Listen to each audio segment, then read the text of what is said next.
Uh-huh. Yeah. $3,000? Okay, yeah. By tomorrow?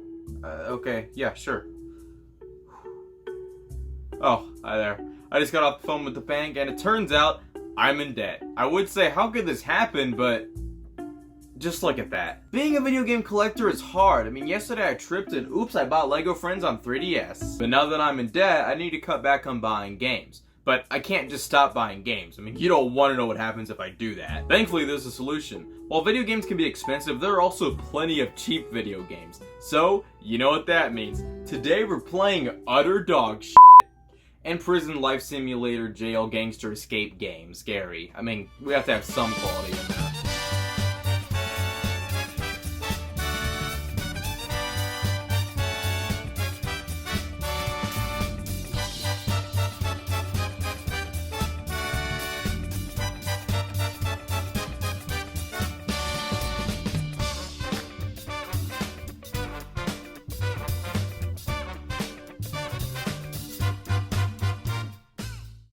The Nintendo eShop. Oh, Yeah, I do not like this storefront. Introduced with the Nintendo 3DS in 2011, continued with the Wii U in 2012, and succeeded by the Nintendo Switch in 2017, the Nintendo eShop is Nintendo's digital storefront where they sell their games digitally and also sell any other piece of shit that wants to be sold. While they share the name, the three systems eShops are all separate storefronts, only connected by your Nintendo account. And the current eShop, the Switch's, I hate. My biggest problem with the eShop is how slow and laggy it is. Browsing it takes forever, and on top of that, the minimalistic presentation is boring. The 3DS and Wii U eShops had music that made shopping fun. The silence here makes me really consider if I should buy Funny Truck or not. well, the truck is funny. Not to mention, if you're trying to buy multiple games, unless you buy them in a bundle, you have to buy them each separately, then search up the next one all over again. It's a slow and tedious process, and I don't like it. But what I do like are the constant, and I mean constant sales. So many games are always on sale for no reason, which is nice. And what is also nice is this little feature that allows you to sort the games by their prices low to high, allowing us to see the cheapest games on the eShop. So with that, let's take a gander at some of the cheapest games you can buy on the Nintendo eShop. Now, I'm only going to be looking at games that actually cost money. There's plenty of free software on the Nintendo eShop, but a lot of that comes to things that should just be free in general, whether it's free games, streaming services, mobile games that are already free. There's plenty of free stuff on the eShop that's quality, but there's a reason it's free. They usually have microtransactions or something else where you have to give them money. And even then, if they're free, as I said, they're free for a reason. But the games that actually cost money but are very cheap, that is where the dog shit lies, and so that's where we're going to be taking a look. So let's begin on this journey, starting with the Rusty Sword Vanguard Isle. Developed by Plow Games, just looking at this, you can tell it's an homage to the classic top-down Zelda games. You play as Rusty, an adventurer who sets out to Vanguard Isle for treasure. And, does this remind you of anything? It's incredibly derivative of A Link to the Past. And you think that's a bad thing? This game is pretty damn solid. It's pretty small, the world is this little island, and there's only one dungeon, but the dungeon is a solid length. It looks really nice too, and controls exactly how you'd want a game like this to control. The game was also recently updated, adding a new island and dungeon, and this game is ultimately kind of a tester preview for the Rusty Sword Runelock Isle. Overall, this is pretty damn good. It's not that deep, but for such a low price, it's worth it, that's for damn sure. Next up is Tori 3D, a 3D platformer with a bird. Nintendo could never. This is a low poly but adorable experience. It's so jolly. The gameplay is just running around as Tori, collecting a certain amount of these little star collectibles. It's very simple graphically, but I think it works and gives the game a very unique and charming art style. There's 9 levels, the first 8 being open to play in any order, and the level themes are all fun and look nice with this art style. For its price, this is a quality little 2D platformer with a ton of charm. Damn, that was good. If only the story would continue. Yeah. Oh yeah, there's a sequel, Tori 2. It's more Tori. Gameplay and visuals wise, it's nearly identical. There are 8 levels with 4 themes and a 9th level that's unlocked after beating all the prior ones. There's also a few bonus Christmas themed levels, but overall, it's Tori. Again. And that's supposed to be a bad thing? From the visuals to the simplistic gameplay, these games are so damn charming. There isn't much to them, but for their price, these are such fun, minuscule experiences. Can't wait to see Tori's and assist trophy in the next Smash game. Next up, Row, or however that's supposed to be pronounced. And my god, this is a bitch basic 2D platformer, and a bad one at that. You know how in Mario, the faster you're running when you jump, the farther you go? Or the longer you hold down the jump button, the higher you jump? You know how that gives you so much more control and precision? Well, imagine if Mario didn't have that, and it had an incredibly amateur art style. That's Row for you. The physics are so awkward, and the level design is just straight up nonsensical and bad. There's no damn story. I mean, even as simple as Mario's gameplay was, there was a story. You were in a well-defined location with a well-defined goal. What the f*** is Row doing up here on these sky platforms? Absolute garbage. This feels like baby's first video game. Something a 12-year-old would make if they want to get into making video games. But I don't think a 12-year-old would be able to figure out how to add their game to the Switch eShop, so this is just bad. Next up, Funny Truck.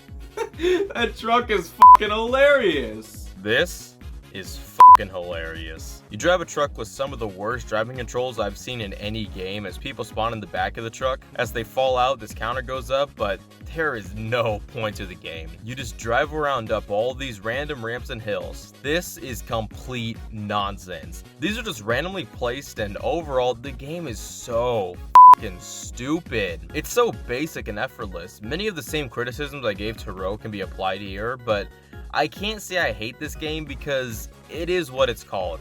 A funny truck. This is the fun kind of bad. A game that clearly knows it's bad and is just so damn stupid for no reason. I love this piece of shit. Holy f***, what a funny truck. Liartanium OS Simulator. This is probably the weirdest game here. It's an operating system simulator that's supposedly supposed to teach how this operating system works. It can only be played in handheld mode, and it's an incredibly bare bones experience. There's a calculator, notes which you can type anything in, and really minimalistic versions of Solitaire and Minesweeper. There is so little to this, and it's such an odd thing, I just don't even know what to say about it. Now, Alien Destroyer, I could go a goddamn day. Alien Destroyer, made by the same people who made Funny Truck. Thank God. I know I said I could go all day, but I think I may need to take that back. There isn't much to this. It's a really basic first-person shooter made in Unity like Funny Truck. I will say this is definitely more serious. You are destroying these things, which I guess are supposed to be aliens, but it's incredibly shallow. The game takes place on this flat plane and is visually boring. These giant statues in the background are quite interesting, but besides that, man, I have nothing for this. I lied. I'm sorry. Now, Henry the Hamster Handler, I could probably go for 30 seconds or so. This is a really basic game where hamsters march and you have to press certain buttons to deactivate hazards. It starts off pretty slow, but as the game goes on and there's more hamsters and hazards thrown into the mix, it can get quite intense and hectic. It's pretty basic visually, and the gameplay isn't very deep, but it's fun enough for the low price point. Also, these death animations,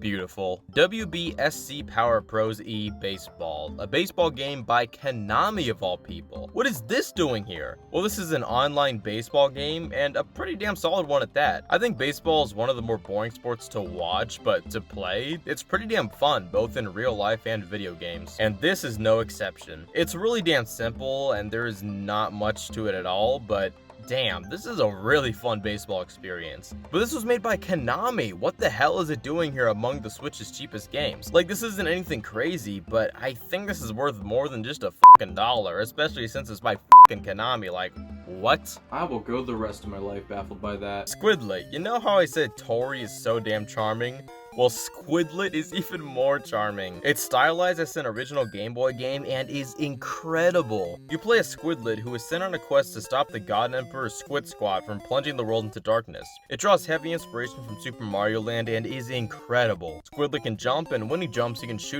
straight down, and that's his only attack. The simplicity adds charm and also makes you think how to tackle certain bosses and other obstacles. The game is quite short. It's made up of 4 main areas that all end with a boss fight, but the game is a blast all all the way through. I've said it a lot, but this game is drenched in charm. The dialogue is incredible, incredibly reminiscent of the dialogue in the Mother games. It's all just so silly and fun that I can't resist talking to everyone I can talk to. Some of these bosses are so creative too, like you have to fight this book by landing in the book and covering words in ink. This game is just incredible. It's short and simple, but for the low price, there is clearly so much love here. The developer even made sure to follow the limitations of Game Boy games. As they state in the game's description, there's no more than 10 8-pixel white sprites in a line, no more than 40 sprites at a time, only 4 sound channels each of different instruments, and the classic Game Boy resolution and color palette. This is simply incredible, and for just a $, I enjoyed this game way more than some games I've spent $60 on. There's also a sequel called Super Squidlet, which replicates a Game Boy Color game, and the developer is currently working on Squidlet 64. Oh, I wonder what console that game is supposed to replicate. In case you can't tell, I love this game, and I am shocked it's down here with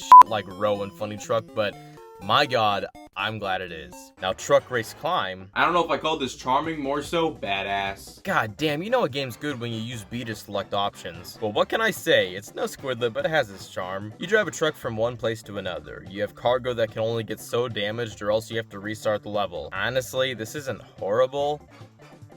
Well, that's it for that thought. This isn't anything great, but it's not bad.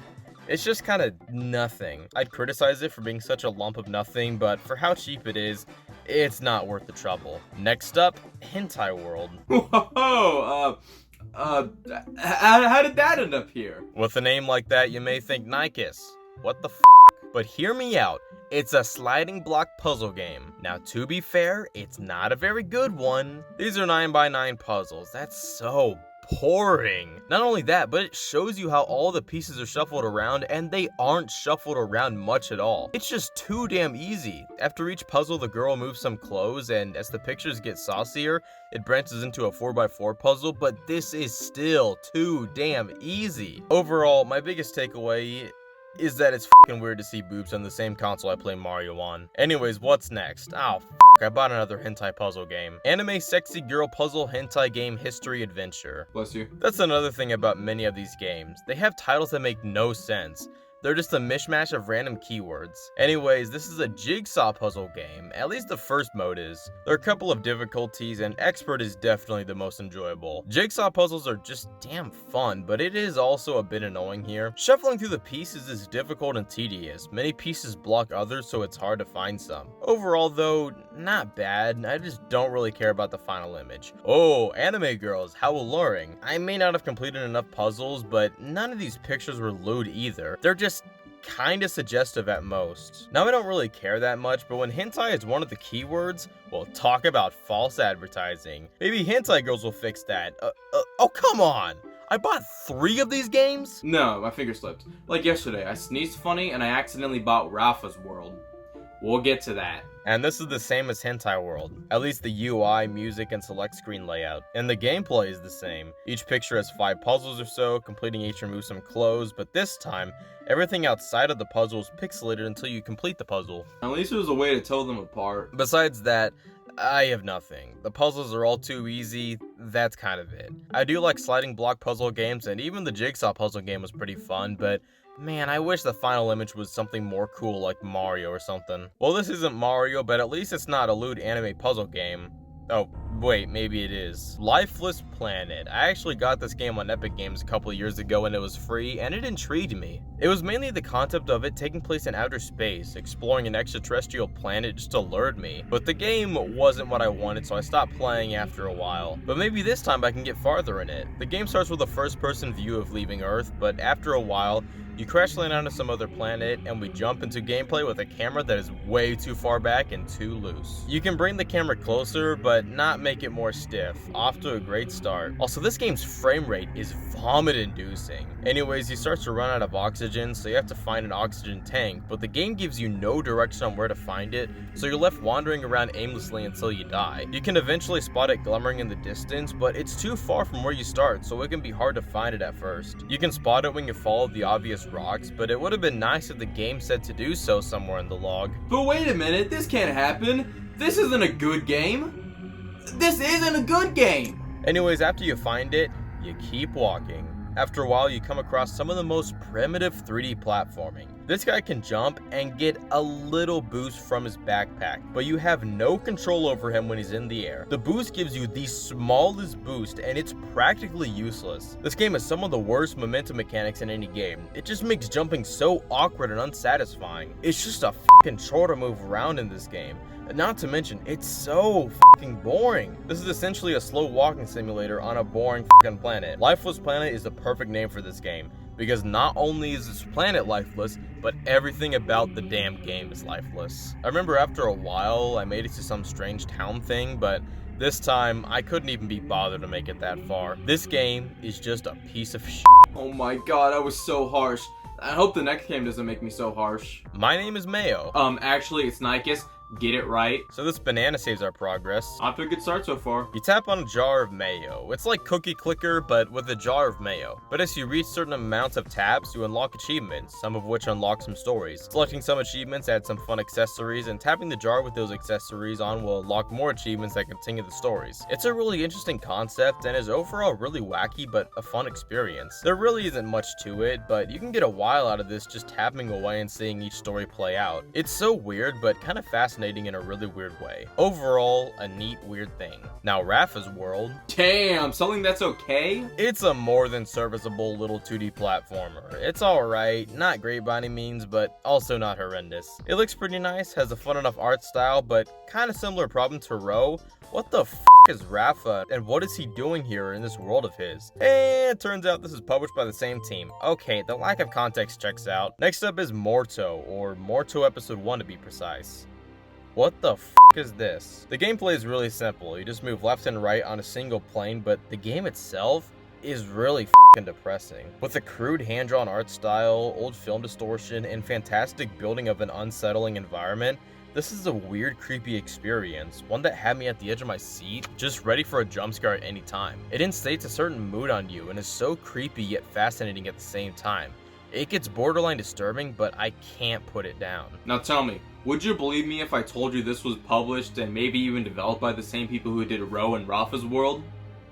I'm not joking. This is absolutely not a game for everyone. If you're in the wrong mood for this, it can be horrible for you. But if you want a weird, depressing, narrative-driven experience, check this out, especially for its low price. Holy f***, from a charming bird and squid to hentai to whatever the hell this was, what a trip. Republic. This is definitely the deepest game here. In total, it's around 11 hours in length, which is crazy for how cheap it is here. This is a pretty interesting game. It's very story driven and is played from the perspective of cameras as you guide this girl throughout the game. From the cameras, you can scan things to activate various whatevers to progress the story. I didn't get very far in it, but I can see myself getting farther in the future. The gameplay is very simple, but puzzle-like in its design, while also telling a deep story. This is another one of those games that is just shocking to see so cheap. Escape Lala. This is once again another game that can only be played with the touchscreen, and it's a point-and-click puzzle game. You're in some weird dungeon and have to go through various rooms solving puzzles to get new items that you can use to solve more puzzles. It's a pretty standard puzzle game, but once again, for its price, it's pretty damn solid. Like many other games, not anything outstanding, but definitely a fun little experience. Next up, Axolotl is Dry, another game by the Row people. God damn it. And it's another goddamn 2D platformer. Although this one is the best one yet. It has a similar pixelated style to Rafa's World, but this game, you play as what I assume is an axolotl. You have various moves like wall jumps and a dash, which leads to the most fun platforming yet. Gotta be honest, I quite enjoy this one. They take good advantage of the wall jumping and dash mechanics. Many of the obstacles can be pretty tricky to avoid, which makes it fun to replay and try new things until you figure out how to pass it. Good stuff from them. Once again, there's no context, like it's an axolotl in the desert and they're platforming. Woo. But that wasn't terrible, so let's try another game of theirs. Cat Milk, or Dot Cat Milk if you will. And wow, look at that, a 2D platformer. This is worse. It still has the pixelated art style, which is nice on paper, but actually playing the game, what the f*** is this supposed to be? You play as a cat and there's milk at the end of each stage, so you have to get the milk and go back to your cat house. And once again, there is no context to any of this. It's just random bricks in the sky. This is a step back from Axolotl is Dry and even Rafa's World. It's better than Row, but that really isn't saying much, is it? Alright, last game. Let's end with something good. Prison Life Simulator Jail Gangster Escape Game Scary. I saw this game on the eShop and instantly knew I needed this. The logo instantly reminded me of all of the Grand Theft Auto ripoffs you find on phones. Grand Gangster City, Dude Theft Wars, like that one anime game I talked about. Not the first one, or the last one. The second one. These games just have a bunch of random keywords to alert 12-year-olds into playing because they couldn't afford the GTA mobile games. Well, now I'm 18 and I have money and I still buy this instead of San Andreas on mobile. God damn it! But this isn't really a Grand Theft Auto clone, this is actually an Escapist clone. But now in 3D. And it has the budget of $4. I'm sold! The idea of an Escapist game in first-person 3D is alluring until you actually play it and realize it's a super low-budget game that wasn't lovingly crafted like the Escapist games were. And hell, if you want a 3D first-person Escapist game, just play the Minecraft version. Yeah, this is pretty lame. It's structurally sound, but just so boring and nothing. And that seems like a good place to stop for now. I mean, I could keep on going, but please keep in mind, I played through the beginning of Lifeless Planet again. I deserve a rest. But that was a selection on some of the cheapest games you can buy on the Nintendo eShop. Some of the games were shockingly good, and some of the games were shockingly games. And while a lot of these games stunk, I am so glad I embarked on this journey because I ended up discovering a ton of great little indie games. Tori, Squidlet, Escape Lala, those were all pretty damn good. And I wouldn't have found out about them if I didn't take this journey. It's awesome that you can get such quality experiences for so cheap. I mean, not all of these games are great, but for most of the games that I played, I found the low price point to be worth it. And with that, I plead if any of these games looked appealing, please go check them out. They're at really low price points, and these games were developed by really small indie teams. Hell, some of them not even developed by teams at all, but by a single person. I mean, their low price is absolutely worth it for the quality and passion that are in some of these games. I mean, again, not all of them are great, but a lot of them for their low price point were incredible. And hey, what are we gonna spend that dollar on anyways? Some Fruit Smiles? And speaking of Fruit Smiles, I was gonna buy another game by the people who published Row and Morto and all those, but instead I decided to buy some Fruit Smiles.